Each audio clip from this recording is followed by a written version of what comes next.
Dios les bendiga, hermanos. Bienvenidos a nuestra siguiente clase que tenemos hoy. Es el estudio número 3 y es Melquisedec, tipo de Cristo, nuestro sumo sacerdote.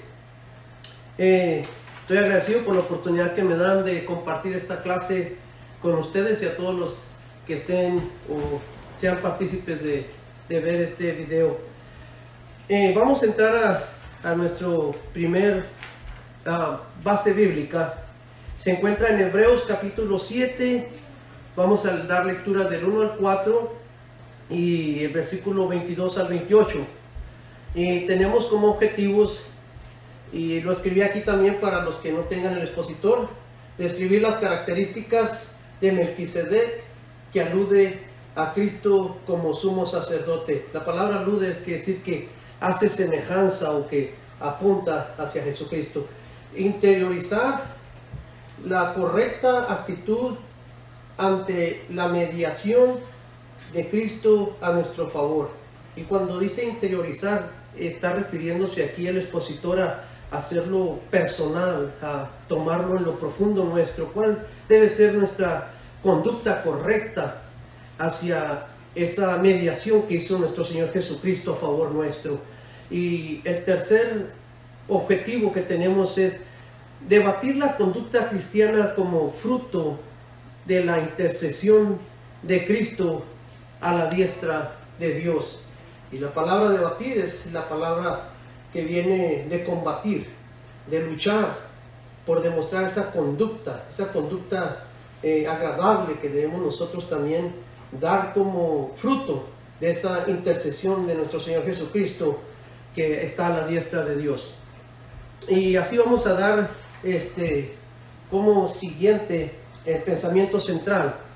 Dice: los cristianos estamos bajo un mejor pacto que el de la ley, por tanto tenemos en Cristo un mejor sumo sacerdote. Y esto lo vamos a ir desarrollando conforme va avanzando la clase, este pensamiento. Y el texto áureo o el texto para memorizar dice: por lo cual, dice, puede también salvar perpetuamente a los que por él se acercan a Dios, pidiendo siempre para interceder por ellos. Alabado sea Dios por nuestro Señor Jesucristo. Y entremos entonces ahora sí al desarrollo de la clase. Ahora tenemos como primer punto, Melquisedec era sacerdote del Dios Altísimo, según Hebreos 7, del 1 al 4. Vamos a abrir este punto con dos incisos para comenzar. Melquisedec, rey de justicia y de paz. Nosotros sabemos en la escritura que Melquisedec es mencionado en tres diferentes ocasiones. Es en Génesis capítulo 14 del verso 18 al 20. Vemos que David lo menciona en el Salmo 110 y nuestro estudio que está reflexionado en Hebreos capítulo 7. Nosotros vemos aquí de Melquisedec en la historia que conocemos en el capítulo de Génesis, capítulo 14 de Génesis, donde aparece por primera vez Melquisedec. Ahora, no vamos a profundizarnos mucho sobre el origen y todo esto de Melquisedec, sino que nosotros nos vamos a enfocar más que en todo en ese tipo de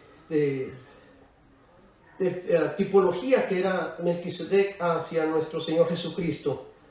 Sabemos en la historia que cuando Abraham, que venía de la conquista, de la batalla, de haber ganado contra aquellos 5 reyes que habían luchado en contra de otros 4 reyes, él salió al rescate de su sobrino Lot. Y nos dice que cuando él venía de regreso con el botín, o sea, es decir, con todo lo que él había recuperado, y los hombres, y voy a ir rápido en esto, usted se da cuenta que se encuentra con el rey de Sodoma. El rey de Sodoma le hace un trato de querer tomar a las personas y que él se quedara con lo que había recuperado. Pero vemos que Abraham no responde al trato que quería hacer el rey de Sodoma con él, Pero luego la historia nos habla de Melquisedec, que aquí parece este Melquisedec que viene de la raíz o de la etimología Melqui es rey, Sedec es justicia, este rey de justicia. Para empezar, aquí nos damos cuenta de que nos enseña que tenía dos oficios, y es que era rey y sacerdote, que nosotros sabemos conforme a la escritura que los sacerdotes habían sido tomados de la descendencia de Aarón, de la tribu de Leví, y eran establecidos para ser sacerdotes. Ahora el pueblo de Israel, vemos que nunca en la historia hubo un rey que fuese rey sacerdote. Es por eso que nosotros queremos hablar aquí de Melquisedec, la tipología de Jesucristo, porque nosotros sabemos que en el Nuevo Testamento y las promesas nos hablaban de Jesucristo como nuestro rey y sacerdote. Entonces aquí vemos este simbolismo, esta tipología que tenía este rey, que establecía primeramente justicia y paz. Era el rey de Salem, que venía siendo esa ciudad de paz, de donde era originario este rey. Salió al encuentro de Abraham y dice que lo bendijo con pan y vino. Aquí vemos otro parentesco con nuestro Señor Jesucristo, cuando Él estuvo en el aposento alto, en aquella última cena que tuvo con sus discípulos, que les ofreció el pan y les ofreció el vino, el simbolismo de lo que venía a ser su sacrificio en su cuerpo y su sangre para ser derramada. Entendemos en este punto bien claro que en realidad no puede haber paz si no hay justicia. Tiene que existir primero la justicia para que haya paz, y es lo que nosotros queremos en este momento enfatizar. Si no hay paz en su vida, usted tiene que primeramente reconocer a Jesucristo como su Salvador, como su justicia, el que va a hacer justicia un día por nosotros, y Él mismo dice que vendrá y asentará paz sobre el mundo entero. Ahora, nosotros vamos a abrir el inciso B. Dice: Melquisedec es hecho semejante al Hijo de Hombre, y eso nos lo vamos a ver en el versículo 3 y 4 de Hebreos capítulo 7. Ahí si tiene usted su Biblia, acompáñenos. Dice: sin padre, sin madre, sin genealogía, que ni tiene principio de días ni fin de vida, sino hecho semejante al Hijo de Dios, permanece sacerdote para siempre. Considerad pues cuán grande era este, a quien aún Abraham el patriarca dio diezmos del botín. Y aquí es lo que vemos en el versículo 3, dice que hallamos que la Biblia nos esconde ese origen, el origen paternal y maternal de Melquisedec. No nos señala en sí ni su principio ni su fin. Qué parentesco tan cercano, tan preciso, que Jesucristo también, Él es Rey de Reyes y Señor de Señores. Él es el alfa, Él es el omega, Él es el principio y Él es el fin. Él es este Melquisedec hecho semejante al Hijo del Hombre. Es por lo mismo que nosotros podemos ver aquí la cercanía que había, y no obstante es nomás que no nos da o nos esconde este origen de paternidad y maternal de Él, sino que en sí lo que nos está aclarando que era un rey de un nivel universal, no de un nivel humano, de un nivel de esta tierra, sino que venía de algo mucho más allá, que trasciende la humanidad, que no era para una sola nación ni para una sola tribu o lengua. Especificaba su ministerio de un carácter universal. Y esto nos hace confirmar que entonces Melquisedec era un tipo de Cristo, puesto que fue hecho semejante al Hijo del Hombre. Y por eso nosotros estamos seguros también que aunque Jesucristo nació a través de María, como humanamente hablamos y sabemos, pero Él siempre ha sido desde el principio de la creación, ha existido, su eternidad siempre ha sido, y Él siempre será. Él es eterno y permanece para siempre. Esto es lo que nosotros hemos desarrollado en el primer punto de Melquisedec, que era sacerdote del Dios Santísimo, y vamos a entrar a nuestro siguiente punto. Amén. Cristo tiene un sacerdocio inmutable. En este segundo punto vamos a ver en el inciso A Jesús es hecho fiador de un mejor pacto. Ahora vamos a dar lectura en el mismo capítulo 7 al versículo 22 y 23. Dice, por tanto Jesús es hecho fiador de un mejor pacto. Y los otros sacerdotes llegaron a ser muchos debido a que por la muerte no podían continuar. Y es por eso que nosotros hemos entendido de que la Biblia aclara que si el primer pacto hubiese sido eficaz, dice, no hubiese sido necesario de que se llegase a concluir otro nuevo pacto. Pero como el primer pacto, que fue el pacto bajo la ley, no fue eficaz, o sea, no contenía lo necesario para poder hacernos perfectos delante de Dios, entonces tuvo que venir otro nuevo pacto, que fue Jesucristo. Ahora, ¿por qué fue hecho fiador? Porque el pacto de la ley, hermanos, lo que indicaba es que el hombre tenía que vivir en obediencia bajo la ley para poder ser aceptado delante de Dios. Y era imposible porque la ley lo único que nos hace entender, sabiendo que el hombre no puede cumplir la ley por nuestra deficiencia humana, nuestras debilidades como el pecado que está acechando a diario. Decía que entonces en el antiguo pacto los sacerdotes, que eran los que representaban hacia el pueblo ante Dios, ellos mismos tenían que hacer sacrificio por ellos mismos primeramente para poderse purificar de sus pecados y luego hacer sacrificio para el pueblo. Ahora fíjese y note que ellos lo hacían por medio de un animal, y en Números nos habla específicamente de estos corderos que eran tomados desde un año, menos de un año, sin defecto alguno. Era por eso que tenía que ser como decía propiciatorio, era lo que se tomaba esa víctima para poderse llevarse el sacrificio. Y ahora, por causa de que el sacerdote no podía constantemente estar frente al pueblo, entonces por su deficiencia como ser humano, eran continuamente renovados. Dicen los estudiadores que se llegó hasta 84 diferentes sumos sacerdotes desde Aarón hasta Caifás, que fue el último, para poder siempre estar llevando a cabo cada año continuamente presentar esos sacrificios para el pueblo. Pero Jesucristo, dice la Escritura, que fue un mejor fiador de un mejor pacto, porque una vez y para siempre se presentó él mismo en cuerpo. Amén. Y debido a que afrontó la muerte, pero la muerte no lo pudo detener, entonces por medio de esa resurrección, bendito sea Dios, es que ese pacto ha sido hecho mejor para nosotros.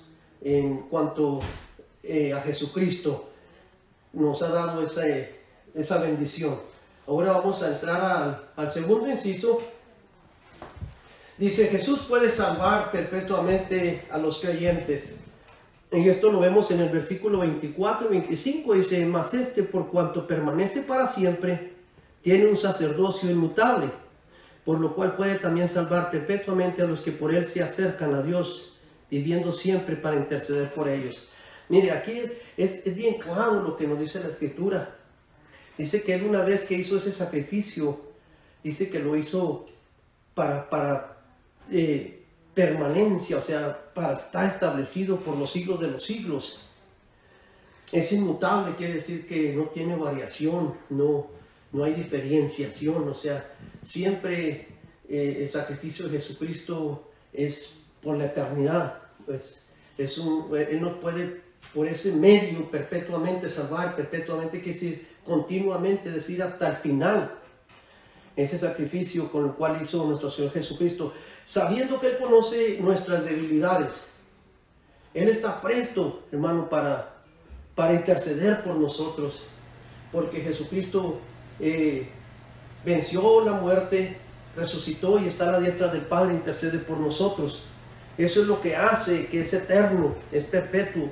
Ahora, nosotros nos acercamos a Dios a través de Jesucristo, porque no hay hombre, dice la palabra, que ha visto a Dios y viva. Nadie puede acercarse a Dios por sí mismo, por sus méritos o por sus logros.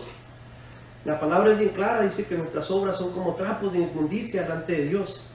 Pero que dice su palabra, que un corazón contrito y humillado, jamás Dios lo desprecia. Entonces, el único camino, el único acceso para podernos acercar a Dios Padre es a través de ese sacrificio, a través de Jesucristo como nuestro sumo sacerdote. Él es el único.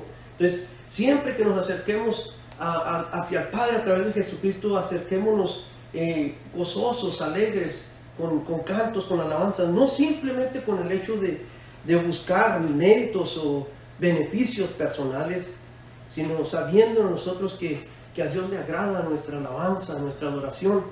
Ese es uno de los motivos por el cual nosotros podemos, más que todo, dice la palabra, que estemos agradecidos en todo.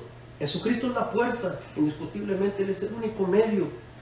No hay nada que nosotros hayamos hecho, que tengamos que hacer para acercarnos hacia el Padre. Es únicamente a través de Jesucristo. Y mucha gente dice que Dios no oye al pecador, pero hay una buena noticia. Dios escucha a todo aquel que quiere arrepentirse de sus pecados.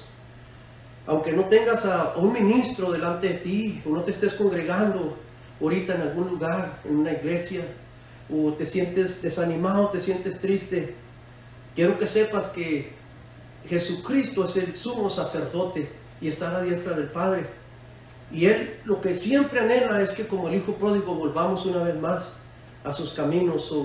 Esto es una buena noticia de que no tenemos que tener frente de nosotros un sacerdote con las mismas debilidades nuestras, una persona humana que también necesita Él mismo la ayuda de nuestro Señor Jesucristo para poderse acercar al Padre. Gracias porque Dios ha establecido siervos, ha establecido hombres de Dios aquí en la tierra para que puedan guiarnos, puedan enseñarnos. Pero por medio de todo lo que estamos ahorita pasando y viviendo, quiero que sepas que no esperes para mañana lo que puedes hacer hoy. Busca a Jesucristo, dice su palabra, mientras Él pueda ser hallado. Mientras tanto, Él está cerca para ayudarnos. Vamos a ver ahora el siguiente punto. Dice que el Hijo de Dios es sumo sacerdote para siempre. Y vemos en el inciso A de este punto, el Hijo de Dios nos conviene como sumo sacerdote. Y en ese punto, ese inciso, lo vamos a desarrollar con el versículo 26. Por tanto, porque tal sumo sacerdote nos conviene, santo, inocente, sin mancha, apartado de los pecadores y hecho más sublime que los cielos. Eso es indiscutiblemente, hermano, algo que dice la palabra que nos conviene, nos convenía, porque sabiendo nosotros que todos los sacerdotes del antiguo pacto de la ley carecían de santidad, carecían de inocencia y también eran encontrados con mancha, es decir, con pecado. Como decía yo antes, ellos, y lo dice la Escritura, ellos tenían que hacer por ellos mismos también sacrificio. Pero Jesucristo nos convenía porque Él era santo, es decir, que fue apartado desde la fundación del mundo para llevar a cabo esta misión, para venir un día y presentarse como el Cordero inocente. Cuando dice inocente, de inocencia hacia el mal, hacia el pecado, sin malicia alguna. Dice que Él murió por nosotros, y esto es algo que en realidad a veces nuestra mente no lo alcanza a entender, sin saber la respuesta. Fíjese, como ser humano, cada uno de nosotros siempre vemos hacia adelante lo que vamos a hacer, cómo lo vamos a hacer y qué beneficio vamos a obtener de aquello. Pero Jesucristo dice que como inocente, o sea, sin pensar si usted y yo íbamos a aceptar ese sacrificio, Él se entregó sin mérito alguno. sin mancha. Era necesario que este sacrificio fuese hecho sin ninguna contaminación de pecado. Y Él fue el único que pudo llegar hacia la cruz. Nosotros vemos que fue tentado en todo, dice la Escritura.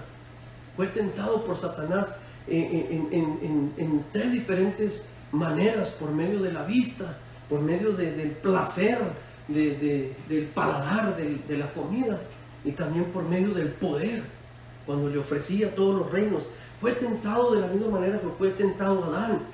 Pero nosotros vemos que Jesucristo venció, fue obediente, se hizo obediente hacia el Padre, y es por eso que nos conviene a nosotros, porque fíjense que si Jesucristo no hubiese venido y viviésemos bajo la ley, lo único que estuviésemos nosotros todos esperando es que alguien que viniera a redimirnos, a salvarnos, porque era indiscutible que por medio de la ley un día alcanzásemos o alguien lograse poder morir por todo el mundo y salvarnos. No había ser humano ni lo hubiera visto, sino que gracias a Dios damos por Jesucristo, que Él vino y murió por nosotros. Alabado sea Dios. Ahora dice que el Padre lo hizo más sublime que los cielos, más alto que los cielos. Es decir, que lo honró hasta lo más grande. Él pasa sobre todas las cosas. Él es el más alto en los cielos, en la tierra y debajo de la tierra. Dice, no hay otro nombre dado a los hombres en que nosotros podemos ser salvos, solamente a través de Jesucristo. Fuera de Él no hay salvación. Es únicamente a través de Jesucristo. Es por eso que nos conviene, bendito sea Dios, nos conviene como sumo sacerdote. Vamos a entrar a nuestro segundo inciso de este último punto que estamos viendo. Sé que nos fuimos rápido, pero a veces por el tiempo y todo, hermanos, queremos aprovechar. Amén. Cristo se ofreció a sí mismo y fue hecho sumo sacerdote perfecto. Y este inciso lo vemos en los dos últimos versículos. Dice que no tiene necesidad cada día, como aquellos sumos sacerdotes, de ofrecer primero sacrificios por sus propios pecados y luego por los del pueblo. Por esto lo hizo una vez y para siempre, ofreciéndose a sí mismo. Aquí vemos cómo la Biblia aclara directamente, o sea que antes eran muchos los sacrificios, muchos los animales que eran sacrificados, pero no podían quitar el pecado. Dicen que nomás lo cubrían, es decir, la basura, cuando usted barre su casa, si usted nomás la mete bajo los sillones o la mete bajo la carpeta, eso es cubrirla, es nomás taparla, pero no hacían lo que Jesucristo hizo, una sanidad perfecta. Era como que nomás ponían un curita sobre aquello, pero no era tan preciso como lo que Jesucristo hizo. Ese sacrificio que Jesucristo hizo, dice que arrancó, hermano, dice la palabra así, arrancó el aguijón de la muerte, que era el pecado. Él lo venció, y por cuanto Él venció, nosotros somos más que vencedores.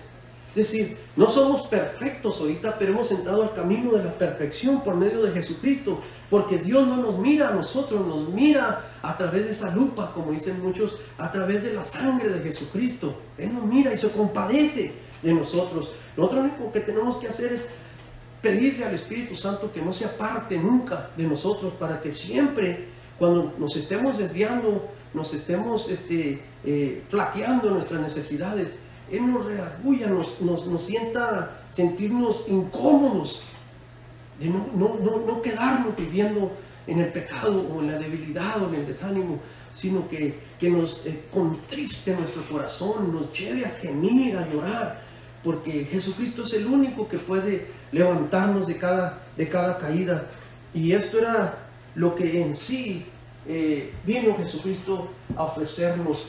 O sea, no hay que discutir que quién lo crucificó, que si los judíos lo mataron o que si los romanos lo pusieron en la cruz. Dice que Él mismo se ofreció por sí mismo, como dice un libro de un escritor. Dice que recuerde que Jesucristo era carpintero. Él sabía cómo clavar clavos. Él podía haberse crucificado a sí mismo, pero era necesario que se cumpliesen todas las profecías, como está escrito en la Escritura, que a los suyos vino y los suyos no le recibieron, pero a los que le recibimos dice su palabra. A los que les recibimos, dice que nos dio vida y vida en abundancia. Esto es lo más hermoso. Que no éramos el pueblo escogido, no éramos el linaje, pero ahora hemos hecho, dice su palabra en San Pedro, que dice que somos hechos hijos de Dios, sacerdotes, linaje escogido, pueblo santo. Dice que hemos sido sacados de las tinieblas y hemos sido puestos en la luz de Jesucristo. Esto es lo lindo de nuestro Señor Jesucristo, que Él vino, hizo ese sacrificio perfecto por nosotros. Él se ofreció a sí mismo. Es como dice la Escritura, que Dios miró y dijo, ¿a quién enviaré? Y Él dijo, heme aquí, envíame a mí. Él era el único, hermano, que podía habernos renovado, que nos había podido redimir del pecado de la muerte. Damos gracias a Dios por esta oportunidad que nos dio de compartir este estudio con ustedes, hermanos. Y acuérdense, lo principal en todo esto, aunque usted busque en las redes sociales y empiece más y cada vez más a querer indagar y a quererse hacer sabio para discutir, la palabra no es para discutir, la palabra es para obedecerla. Sea obediente y trate de vivir en santidad. Nadie aquí somos perfectos, pero Dios es el único que nos puede ayudar. Y su palabra bien claro dice, sin santidad, dice, nadie verá al Señor. Eso es lo más principal en la Escritura, obedecer a todos los que nos ha puesto Dios por enfrente como líderes, como lo enseñaba al principio de la clase de Melquisedec. Dice que no se sabía su origen, no se sabía ni de dónde era, ni de qué descendencia, pero algo sí Abraham tenía. Él estaba en contacto con Dios y sabía que era alguien que Dios había puesto enfrente para que él pudiese dar los diezmos y recibir la bendición de Melquisedec. Así nosotros hasta el día de hoy no diezmamos porque tenemos porque diezmamos. Por eso es que Dios bendice al dador alegre. Esto es algo que nunca deje de practicar, aunque no se esté congregando, hermano. Mande sus diezmos o guarde sus diezmos. Sea obediente a la Escritura. No escuche cosas que lo llenen de duda y lo aparten de la sana fe, de lo que a usted se le fue inculcado desde pequeño. Guarde su corazón para Dios, guarde su corazón para Dios. Y cada día levántese y dele gracias a Dios por un nuevo día, una nueva oportunidad. Y siga adelante. Deje atrás lo pasado. Busque a Dios. Así me despido de ustedes, mis hermanos, y quiero agradecerles por cada uno que escuche este estudio. Les sea de bendición. Hasta muy pronto.